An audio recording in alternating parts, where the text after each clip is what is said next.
Magiese, yene femme africaine. Vérité Magiese, yene maman sociale.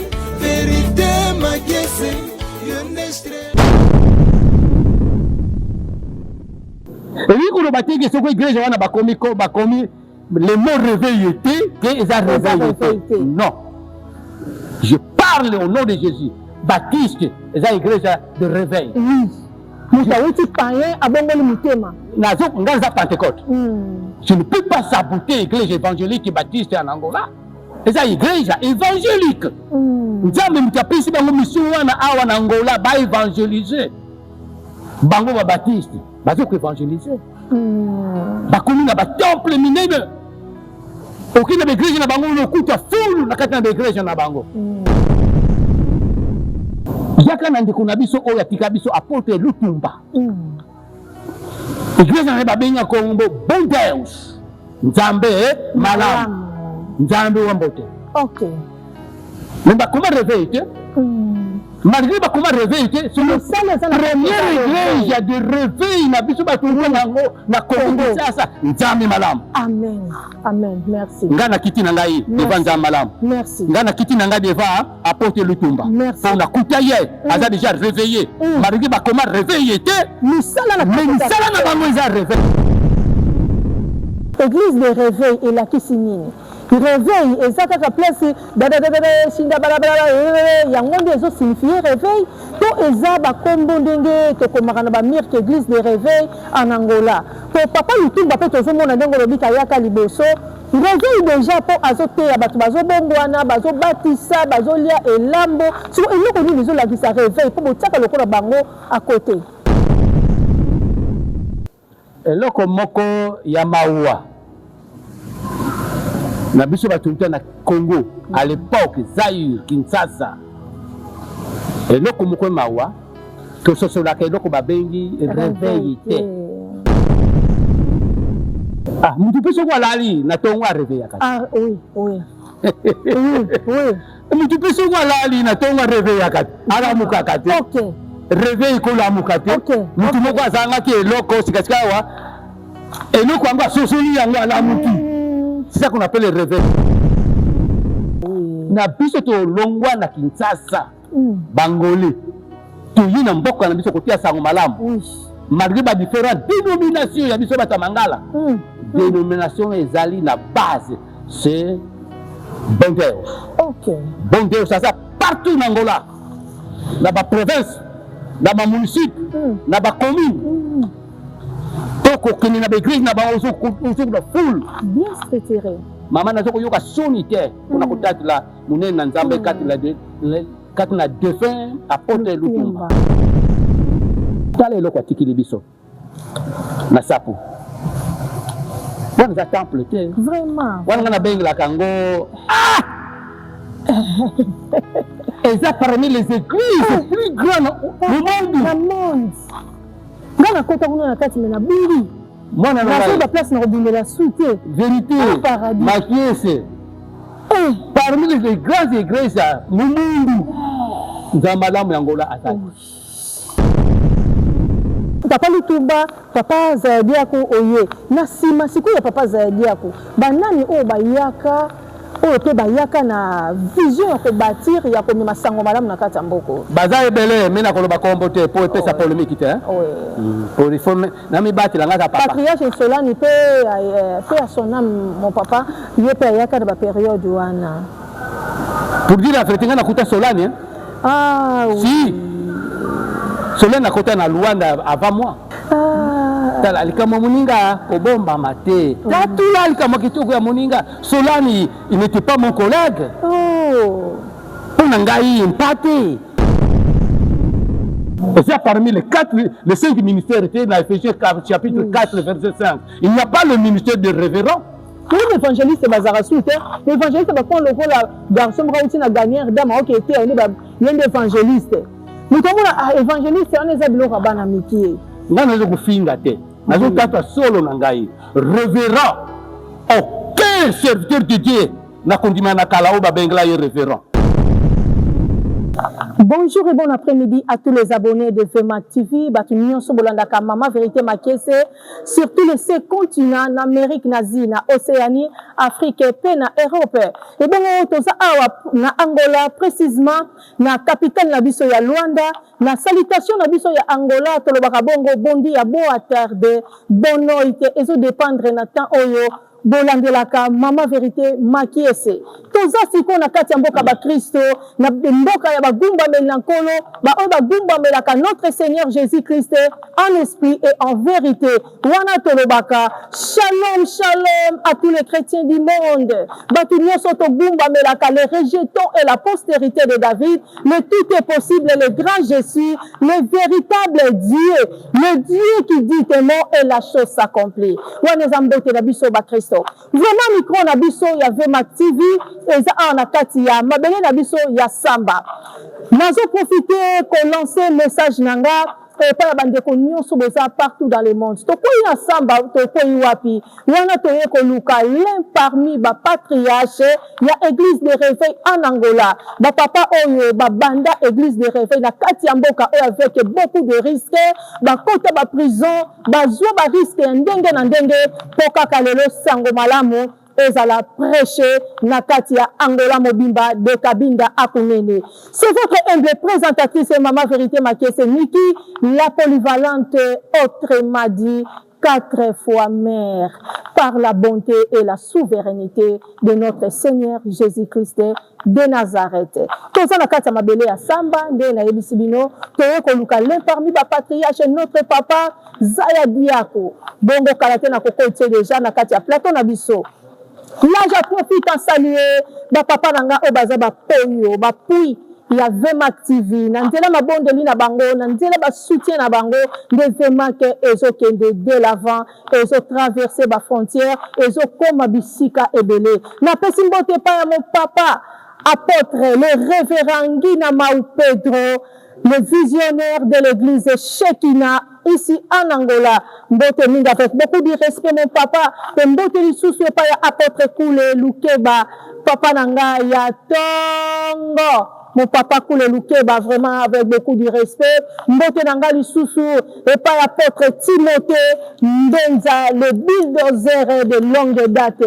Vraiment bambote bele pe na kwa na Belgique. Na moni wana le bishop Johannes Diego Bébé Lukao.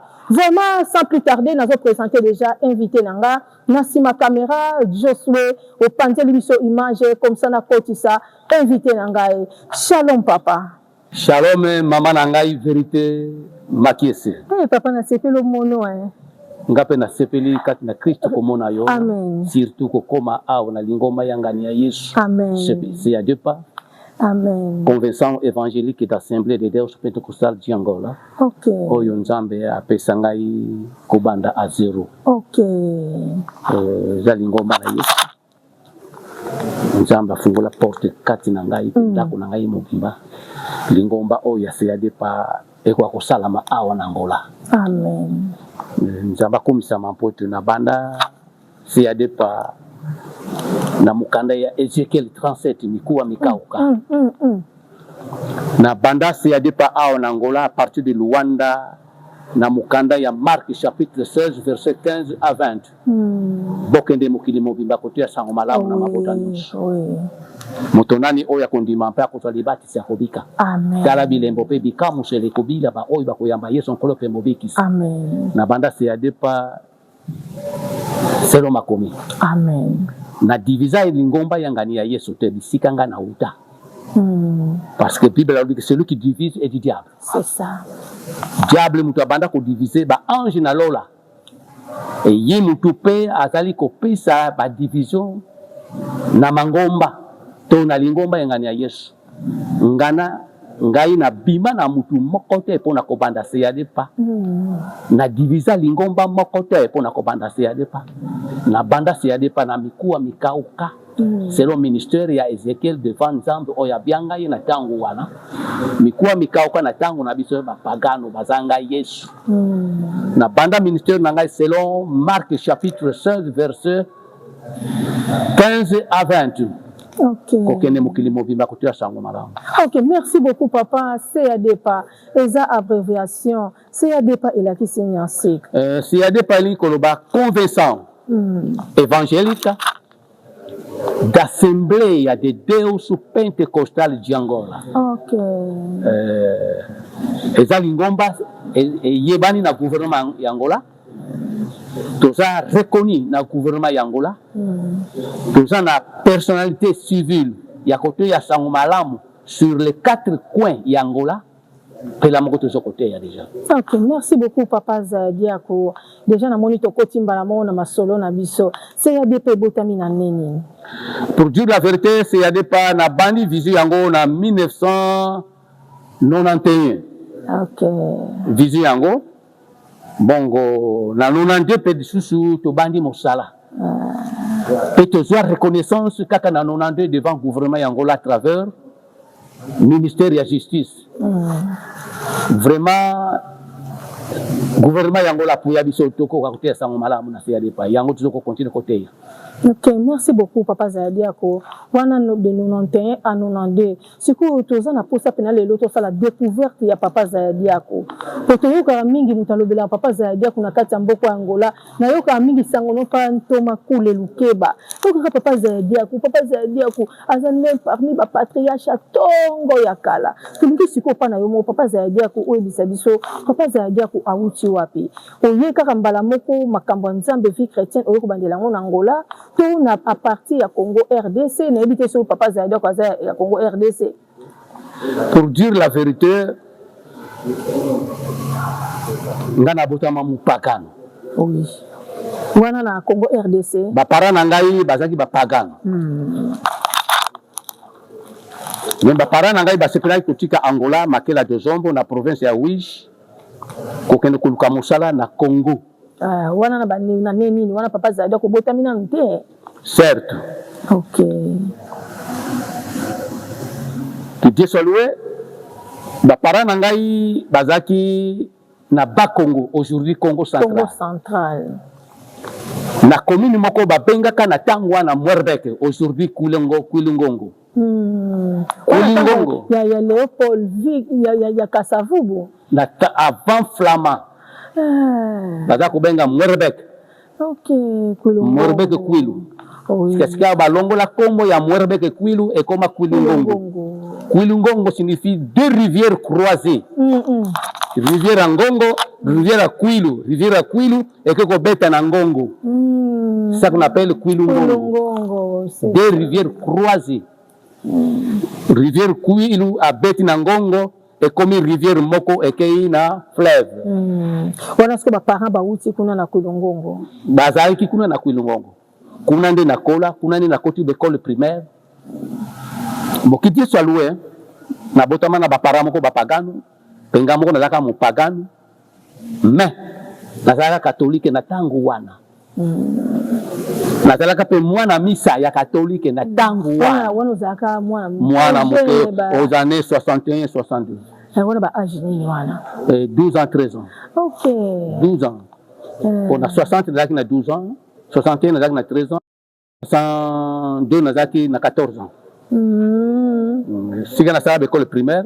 C'est la première CO na Lukala, deuxième CO na Yosa na Kinshasa, na Tangwa na Léopoldville. OK.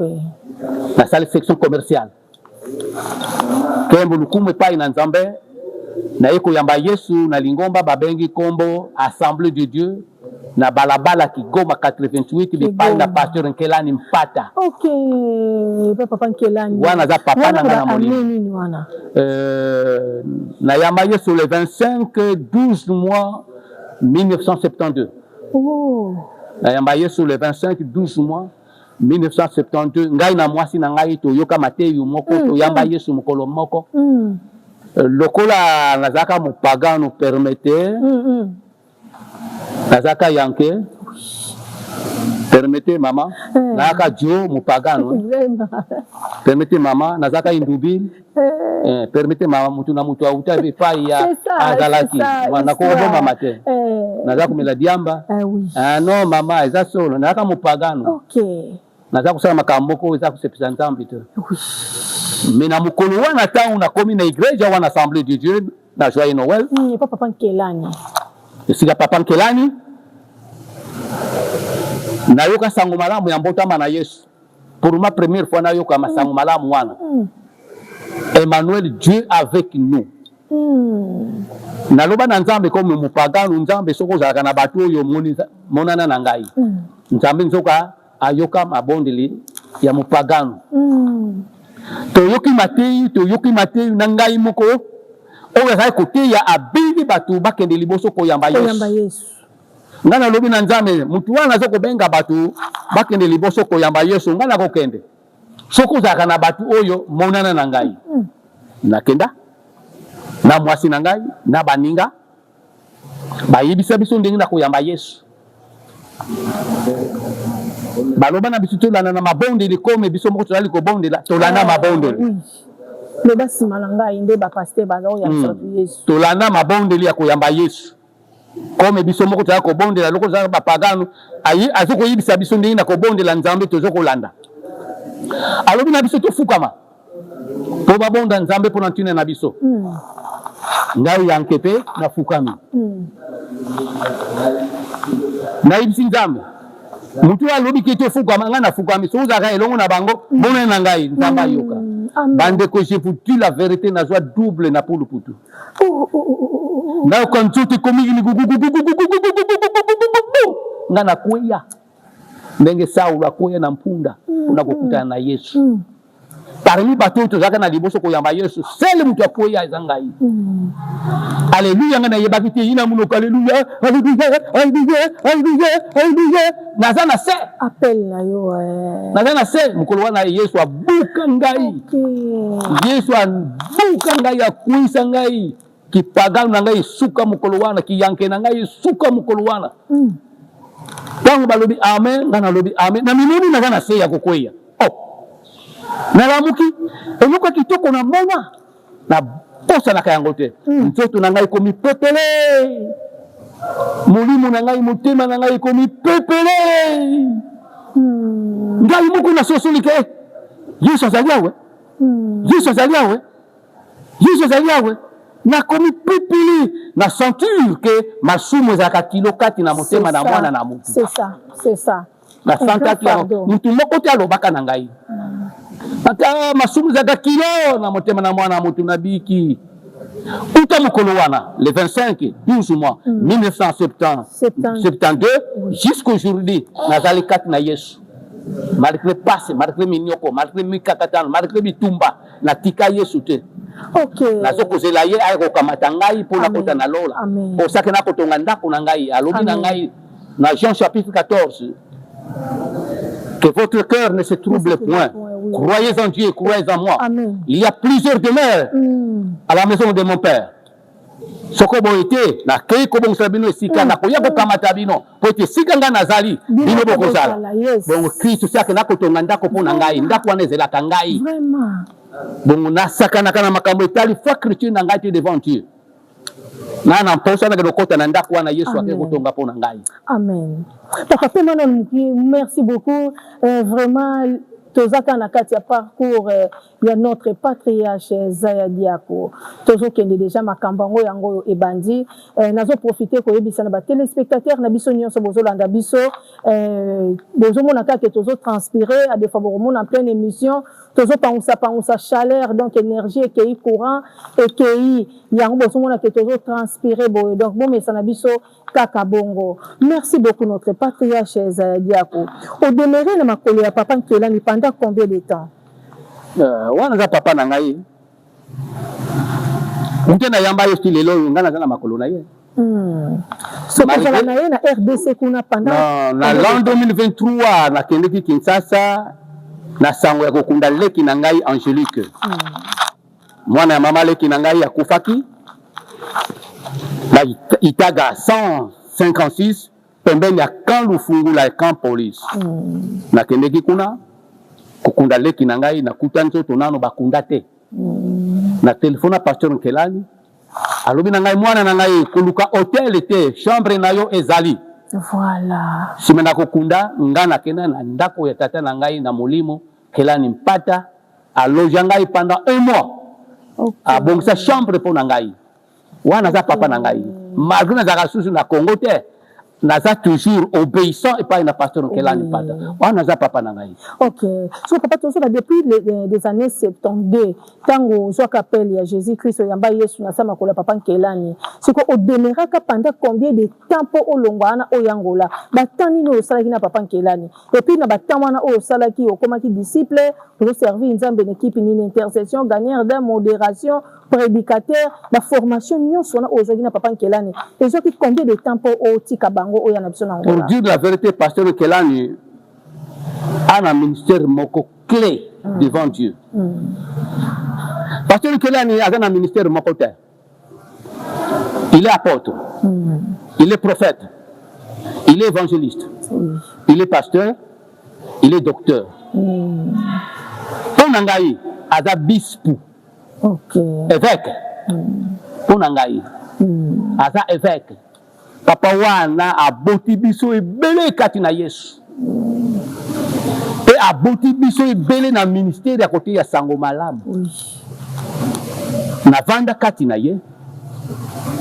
Nzambe apesa ngai vision mayele buyebi ya kosala institut biblique. Na makoloka ya papa Kelani. Si j'étais encore mondimi kati na Kigoma 88, il y a Assemblée de Dieu dirigée par le pasteur Kelani. Oui. Pasteur Kelani a signé pour être dans l'école biblique. Oui. École biblique formée par les missionnaires américains. Je dis que la vérité, Naza bien formé par les missionnaires américains. Naza bien formé par les missionnaires américains. Okay. Nous avons la classe de lundi jusqu'au vendredi. Samedi, tu as le programme américain, samedi, la journée de famille. Oui. Dimanche, la journée, il y a Nzambe. Nous avons 3 ans en institut biblique. Oui. Ou école biblique. 1975 à 1978. 3 ans. Nous avons obéissant à aucun institut biblique. Tango et Kokaki, tu as un diplôme.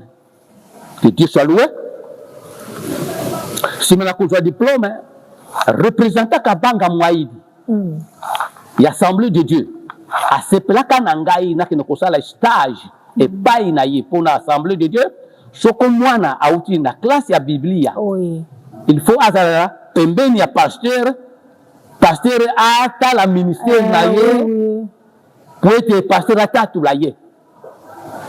Pendant 2 ans il y a stage na kena et pas na pasteur Kabanga. 3 ans à Betty de celle quoi 5 ans. 5 ans.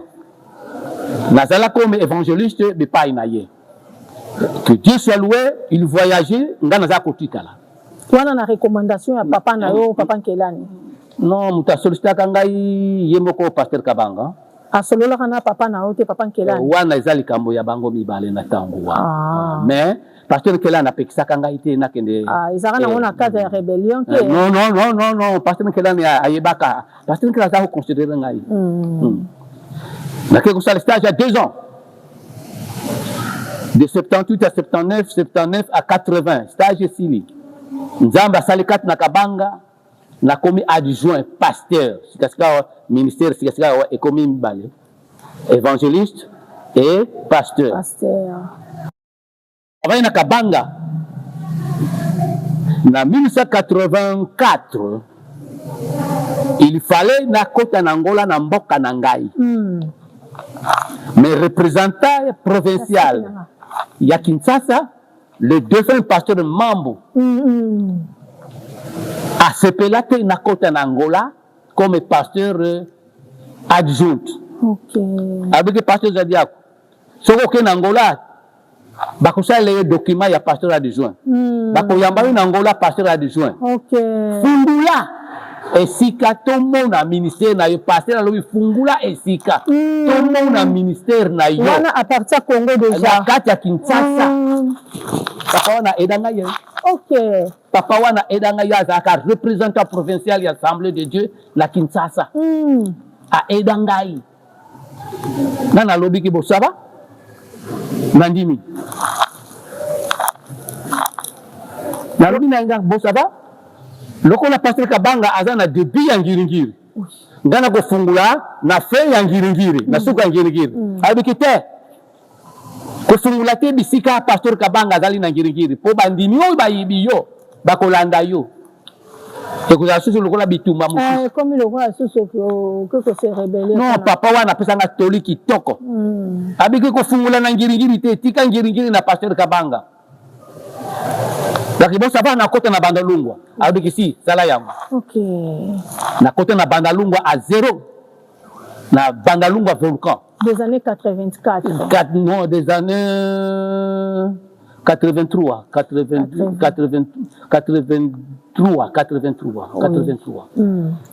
na bandi à 0 pasteur nangai collègue nangai Kodidi la pesa ngai 7 bancs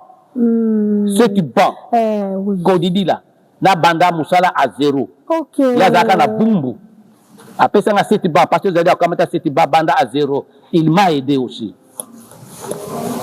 ça na bomo ite na banda 0 na barino biso ya pasteur na lobi kinga na soko pesa baptême pasteur mambo lokolo ye mutu encadre kanga na puna ko banda à 0 ayibisi ba pasteur nyonso Kinshasa ke pasteur zadi ako alinga pesa baptême wana na tango na papa na kati maloba te to banda occupé na bino ba consacration te ke ba consacrer na ba confirmer ministère na yo après biso sima na côté ya sangoma sima na institut biblique ba tiaka biso maboko na mukulu wana institut biblique ba pasteur ba tiaka biso maboko ba tiaka biso maboko voyez-vous et ngai ba tiaka maboko 2 fois na sokoya finalement ba pasteur ba ina ba membre na bango be pa ina ngai na bandalungwa volcan to pesa premier baptême na ba membre ya ba koliga ba pasteur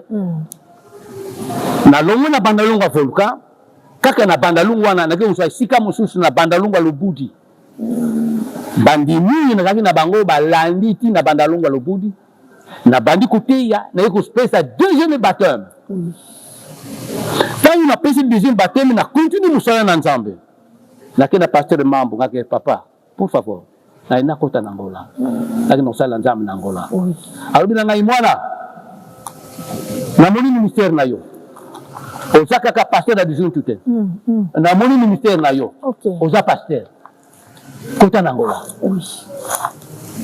pasteur mambo annonça na kati arena ba pasteur que pasteur zadia ko kota na ngola to ko sala fête pour ntina na ye pour libérer ya kota na ngola to tika bisika ngana bandaka 0 toke na bandal na bumbu sika pasteur Kodidi la na igreja na ye kuna ba pasteur bazalaka ngai pe mwasi na ngai pe bana na ngai bateya batia biso na maboko na bazunga biso mama je dis la vérité deuxième maboko batia kangai à part maboko ya finalement ya ce public ça maboko po ba pesa onzela ba pasteur batia maboko mama je te dis la vérité naza bien malgré bitumba ya satan ya ministère na ngana ngola mais nzamba yoka malombi wana pona ngai. Ok, merci beaucoup papa Zadia ko bati maboko po oya déjà Angola na Angola au koti na anini na Angola na koti na Angola na tika Kinshasa le 1er janvier 1986 ezaka bonne année ngai na tika Kinshasa toye na ba Congo aujourd'hui Congo central na Kimpangu oyo sali frontière na biso na Angola na Kimbata Kimpangu na Kimbata na biso tolala na Kimpangu le 2 janvier na immigration ya ba Congolais to sali makamoningi basalaka ya ko kotia batu oyo balingo kota na Angola ba pesi biso feu vert to kota la immigration na bango oyo Angola bayambi biso to sali ndenge to presiaki ke na Angolais na koti na mboka na nga na famille na ngai igreja moko ezalaki na Kimbata ya defe pasteur Makenda akufa ayamba ngai na famille na ngai mobimba na tei le 2 janvier le 3 le 4 et le 5 c'était dimanche si mala kote ya biso toke na Makela Ok. Na makela bayambi ngai na pasteur Menga, Paulo Menga. Ayambi ngai wana. Na bandi mosala kitoko. Kitoko. Bon, mosala oyo bandi ko travailler na makela nde eza na vision ya pasteur Menga. Non, vision ngai ya. Ko bandi yo moko ya yambi. Vision ngai ya yambi ngai. Ayambi ngai comme collègue. Ok. Ya za na vision ya ngomba to kotanga. Ayambi yo ale bâtir siko bandi mosala na yo moko. Non, wana na bâtir tete. Nazalaki ayambi ngai. Na bandi kutere na lingomba oyo ye aza comme pasteur. Ah oui. Oui. Pour chaque pasteur a une vision na ye. Chaque pasteur. Oui. Mais keba obeto la vision ya moninga te oyo provoquer ba division. Nganga kabilo kwa na. Oui. Au vendre na makela on a pendant combien de temps? 2 mois comme ça, 2 mois ou 3 mois, 3 mois. Kolonga 3 mois na pokoti sikoyo Luanda. Non, bazaki na réunion moko provinciale ya Assemblée de Dieu Yangola na province ya Wish na Kibokolo. Ayibisi ngai. Kitule na réunion provinciale ya ba pasteur nyonso ya province ya Wish. Bon pasteur tokende na Kenda. Ba pasteur bene bayambanga kitoko. Dernier jour et dimanche bapesa ngai ngamu na teya. Nikamuna kitoko. Représentant national de l'Assemblée de Dieu Angola, pasteur Prado. Il était médecin, docteur. Ok. Mais pasteur. Il représentait l'Assemblée de Dieu Angola. Atina Mukanda, na ba pasteur de la province ya Wish, ba libéré pasteur Alfredo. Aya kozala pasteur a on église ya Korimba aujourd'hui Salem. Na Luanda wa. Na Luanda. Aujourd'hui Salem. Ba pasteur a Wish ba sepela te. Balbi ki représentant ko bandaka ko bani sikasika wa makambo zo bonga déjà na province na biso bongo to tika yo te. Yo za na biso. Loko la pasteur za dia ko aye. Le sika na yo to tia kombo na ye. Ok. Il ne fallait pas nga nazala aw. Na ya na Korimba aw. Aux Salem. Salem. Il fallait pasteur Alfredo Aya, représentant provincial de l'Assemblée de Dieu. Il y a province ya Wish. Ba pasteur oyo a dirigé kana Wish ba boya na sens ya mabete. Oui. Ba boya puna musala kitoko na ye. Ba linga kiti atika musala. Kaka sika to bandi déjà makambo ebongi. Otika biso te. Ne sika na yo lokola pasteur Zadiako asa komi déjà. Tout ya kombo na ye yake ko za pasteur ne sika na yo. OK. Basala yango. Ale papa kondimi bon makamu susu basala yango. Batina Mukanda na représentant Prado ya Assemblée de Dieu. To sepeli na makambo yo lobby. Pour te représenter na biso provincial pasteur Alfredo atika Wige aya na Luanda koza la pasteur na igreja centro Korimba. Mais biso to moni Papa Zadia ku aza ne sika na ye. Po ye azana no na biso na makambo ya kitoko azoko sala pona biso. Nanu na komate déjà représentant national ayibike ngai Zadia ku na kozala pasteur awa na Korimba. Oui. Na bandi kotia na nga sango malamu na bisika nusu na teya. Makela tozongi damba nga na famille na ngai. Na keki paka kotia sango malamu. Na ye na damba na ke na tsoso na ke na Wish na ke na negage na zongi Wish na negage mbala moko toye na avion na Luanda tozaki na falsi de pasteur Zoza ake kotika biso na ndako ya représentant ya Assemblée de Dieu na Butuwana. C'était un samedi. Représentant à la tête kuta mwasi na ye mama Eva albike pasteur Zadia ko boso ko représentant za ko kuzela yeyo Mama Eva yamba biso kitoko. On a 84 déjà to komi. Na ezali non ezali 86 toujours. 86. On a quitté en Angola le 2 janvier 86. Oh oui. Le 2 janvier 86. OK. Ok. 84 na bandi à 0. 83, 84 na bandi à 0 na bandalungwa. Ok. Ça va papa côté na sitoneki. Ils sont comme que moi malam. C'est quoi to komi abayambi bino mama okuta mwasi na ye belali na butu wana. Tant pasteur Prado aye na ndako na ye pour nazaraki na ndako na ye ba elongo na famille na ngai mwasi na ngai. Mama Eva mwasi na luki pasteur Zadia ku otozelaka yeyo. Ba yamanga kitoko. Ayaka na représentant provincial Maloua. Na trésorier pasteur Toucha. Na secrétaire général évangéliste Enoch. Après Sangai Pai na pasteur Maloua pour yimutazaka représentant provincial ya Luanda délégado. Tokei nanda kwa Maloua na Kazenga. Et dimanche c'était le 36e anniversaire de l'Assemblée de Dieu. Ezalaki wapi awa na Korimba bisiko bazo balingi batiangai. Okay. Na kutana na bandeko ebele otozaka na bango na kisasa. Et dimanche il a dit pasteur Maloua yeko tiangai pasteur awa na Assemblée de Dieu de Pentecôte Centre Korimba à l'époque. Aujourd'hui comment Assemblée de Dieu de Pentecôte ministère Salem. Ngana vanda kuna 5 ans. Na boti 4 enfants kuna. Okay. Et projet ya construction aujourd'hui ya ministère de Salem et ça yangai, c'est mon projet. Voilà. Et ça projet nangai. Mais tant on a tiki Assemblée de Dieu, na tiki projet na mesa, batia ko la construction wana. Ok, merci beaucoup papa. Et le marandé ni. Ezaki na ba conflit moko boye, be ba ndako tse o mal à l'aise, ba to so kuta, te yemo se décider ko bi mission na nga awesili, nga pe fona bimana ke banda siko ya nga moko ya sango zako. Maman vérité makiese. Na toni nzambe pour la question kitoko na yo. Ngai na bomba maizate. Pour Bible alobi ke solo ekotikala solo. Nana sala 5 ans awa na Assemblée de Dieu na Korimba à l'époque aujourd'hui Salem. Nazako bima mingi kutika ngola pe mikili mususu. Kilelo na continuaka. Kutu sokunza makolinga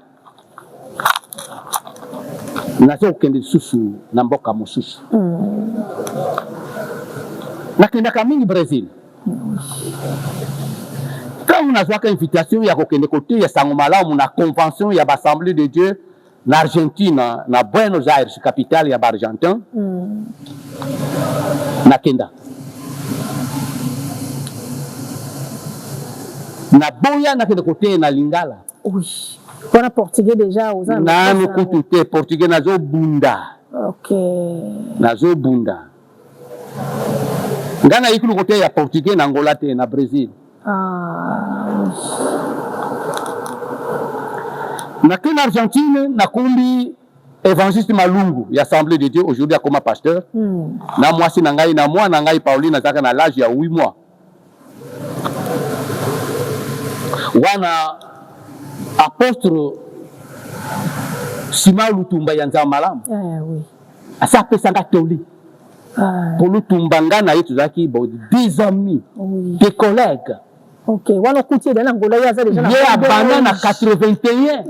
Ngana kuta. Apôtre Lutumba déjà za na ministère kitoko. Ni kama muninga to tatu là. C'est ça. Na biso nyezo to uta na Congo. À l'époque Zaïre. Mutu oya tima kasi koleka. Mama na kotatu la solo na koyoka sonite. Eza Lutumba. Ok. Na koyoka sonite. Pour le kama muninga pe tatu la. Il faut kotato là, oui. Na biso to longwa na Kinshasa. Bangolais. To yina mboka na biso kotia sango malamu. Oui. Malgré ba différentes dénominations ya biso batamangala. Dénomination ezali na base. C'est bon Dieu. Ok. Bon Dieu, ça partout en Angola. Dans la province, dans la municipio, dans la commune. Toko kini na l'église na ba ozo la foule. Bien structuré. Maman na zoko yoka sonité. On a contacté la munene na Nzambe kati na défunt apôtre Lutumba. Tale lokwa tikili biso. Na sapo. Wana za temple te. Vraiment. Wana na bengi la kango. Et ça parmi les églises les plus grandes au monde. Dans la côte on a 4 mais na bili. Moi na la place na robindela suite. Vérité. Ma pièce. Parmi les grandes églises au monde. Nzambalamu yangola azali.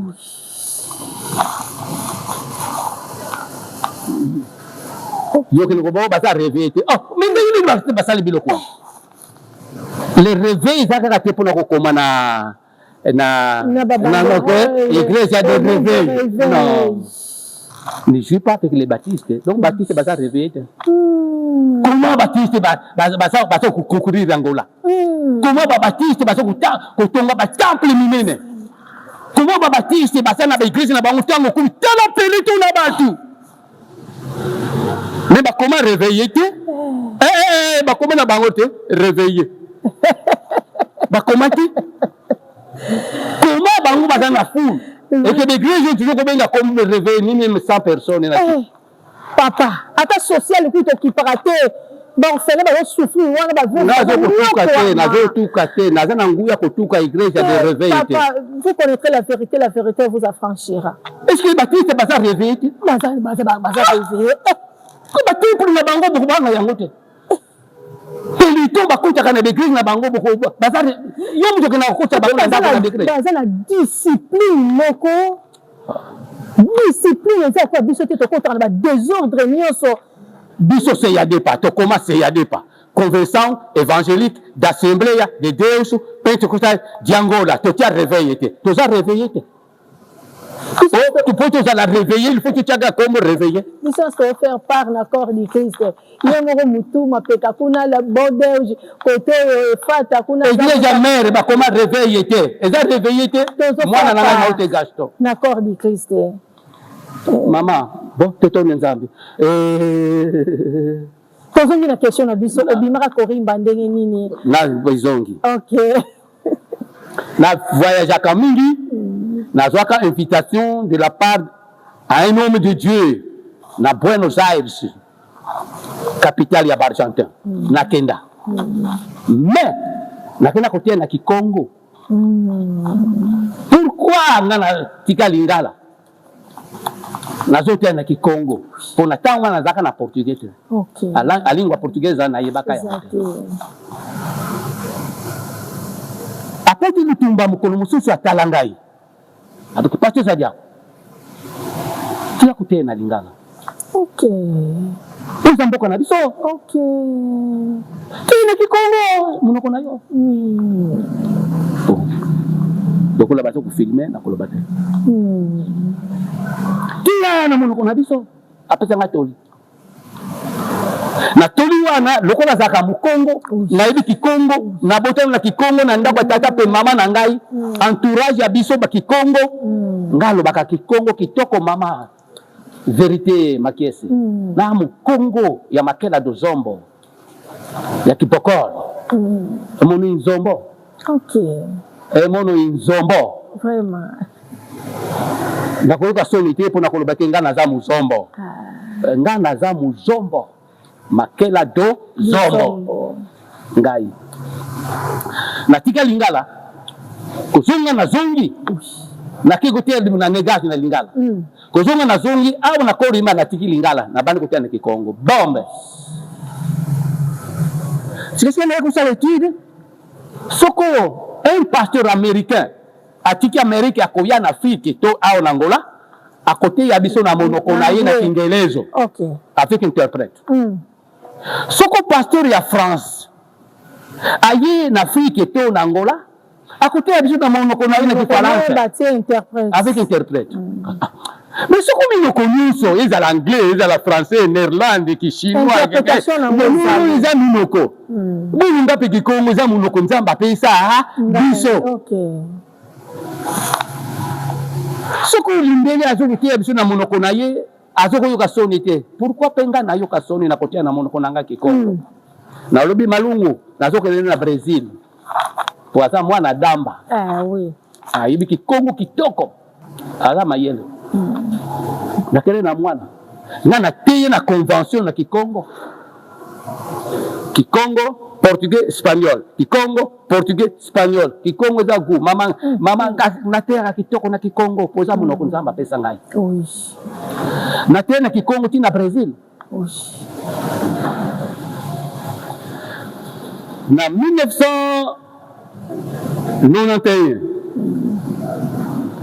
na wuti na 1990 na Argentine nakutani na mina ngai pasteur Manuel Ferreira représentant ya CONAMAD Convention nationale des assemblées de Deus do Brasil albenga pasteur zadia kuna 91 toza na convention kozanga te yaka taki bo nakoya nga moko te nakoya na choral quart de foc pour choral quart de foc awo yo bagango ngamu na fondango a zero eza ministère na ngai eza ministère na ngai pona kotaka choral da malamu te na benga maître choraliste ya Conceval Sajomar yoka kae ye mutu aya kukusa comment choral kokusa la développer tango na moni ekomi kitoko ngaki na kena répondre à l'invitation na bango na kena choral quart de foc na Brésil ngana kena na choral quart de foc na Brésil to bouger mbongo ya construction to bouger mbongo ya construction na kenda 22 personnes bayemba kitoko le 5 mois 1991 c'était un dimanche le représentant ya CONAMAD ya Assemblée de Dieu a sepela pour nangai meto solo laté yemoko avec pasteur Pedro pour comme nangai ça ya content Pedro oui et meu amigo aza ami nangai à partir d'aujourd'hui pasteur Pedro a comme membre ya ba ministre ya CONAMAD donc Assemblée de Dieu à Brésil ça na yebisa ye ça tout nangai akozwa ba document nyonso ya ba ministre ya CONAMAD mama na joie ozime ozaka na kasa komba nkutuna na zongi teo certificat ordination certificat carte de ministère et pasteur na ba PSP moi c'est ngai carte mususu carte de membre carte de ministre na joie quand to zongi faut appeler ça rapport na représentant oui pour yazali représentant na ngai na ko appeler ça rapport na yibisi ndenge nzamba asala kati na représentant ya Assemblée de Dieu oyo apesanga ba document na senga te na kuma na ba document ekoma bombe na mesa bitumba ebandi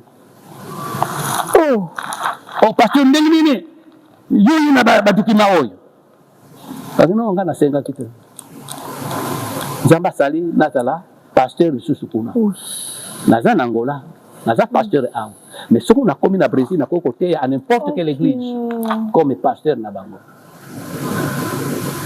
il fallait Joseph azala vendu pour plus tard abikisa bandeko na ye likolo ya nzala famille na ye likolo ya nzala makambo susu mama vérité makiesu soko osani lisumu te otali na motema na yo lisumu ezali te bitumba ezali obondeli nzambe bitumba ezali obondeli nzambe bitumba ezali olobiki nga naza séparé na nzambe te meliki tikaya nzambe eza langage ya nzambe po makambo mosusu eyelaka biso nzambe oui Dieu a voulu que Jésus soit vendu.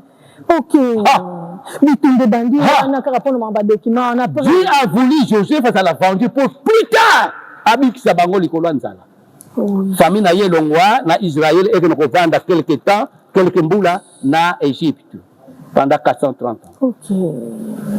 Après bitumba wana siko papa ezaki bitumba bandi il ne fallait pas nandima parce que comment parce que nzambo apambola ki Joseph na Égypte tout bakosi boloko na lukuta ya mwasi na ye nzambe atie mayele na Joseph abandi kolimbola bandoto na Joseph aye kolimbola ndoto ya mokonzi Farao mokonzi alobeki mwana oyo il faut azala pembeni na ngai.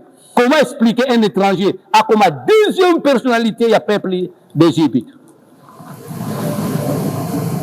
ngana yebaki te nzamba sepeli nazala pasteur ya ba brésilien ya ba assemblée de Dieu avec des documents d'accord nzamba sana Égypte pas na Joseph asali yango pas na ngai sala ba photocopie nasala ba photocopie kino na ba ministère mosusu pour ngai nazana appui na ba ministère belé na ba certificat ya ba Maurice Serlo. OK. Nazana ba document tio nazana Argentine. Na so ba document na Argentine nazana yango. Nga ministère na ngai izali na ministère international. Na zo tato solo na ngama. C'est pas nazo ngato vendre na place wana tout sotango te to zapango te na komba wana bandi falo boya o sala ba photocopie o sali ba photocopie na pesi ba photocopie ngana kanisi makambo esili tozaki na réunion chaque mois premier mardi à chaque mois premier mardi ngana ke na réunion sili na ina bima représentant lobi na non pasteur ja ko bima te tu na vanda ba bonsi ba kiti mama ba samsanga lokola moyibi pourquoi yo zi ba document wana na yibiti soko bango bakanisa kiti na ukamata korimba église assemblée de Dieu singa zaki e comme ba Brésil na yibite na ini kokota kuna te Palubi na ngai il faut pesa ba document original na bi jamais na ko pesa te lakini mtu moko te asala étude na ye dès l'école primaire humanité université azu diplôme na ye azu lokoluka musala na compagnie kingandi olia pesa photocopie basenga ye original diplôme ya kutika na nini mala loba na bango ke likamwe ko salama te na pesa bino original ngana senga kite eza eloko nzama pesi ngai suku na ke na Brésil na bana kotia kana ngai senga photocopie na pesi représentant sika original na kopesa te na lobi na bango na kopesa te original eza ngai ba photocopie bokama on continue côté ya kuna soko pesi original ngake bayana igreja tuza na problème na administratif parce que zadia ko ili biso ba document wa ya Brésil.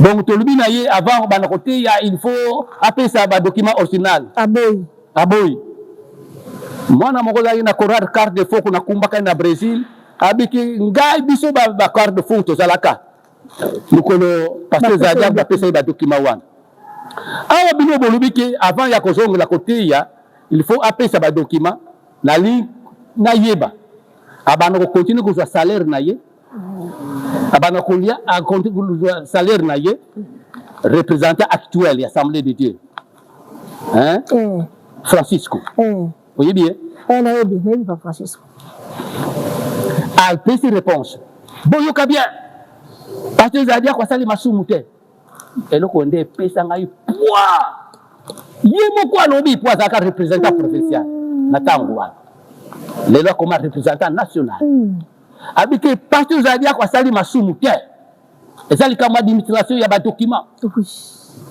azana pouvoir ko za salaire na ye bo bana ko continue ko pesa salaire na ye azana pouvoir ko lia elambu mama vérité bongo nazana pouvoir ya ko za salaire na ngai nazana pouvoir ya ko lia elambu bonga na bino likambo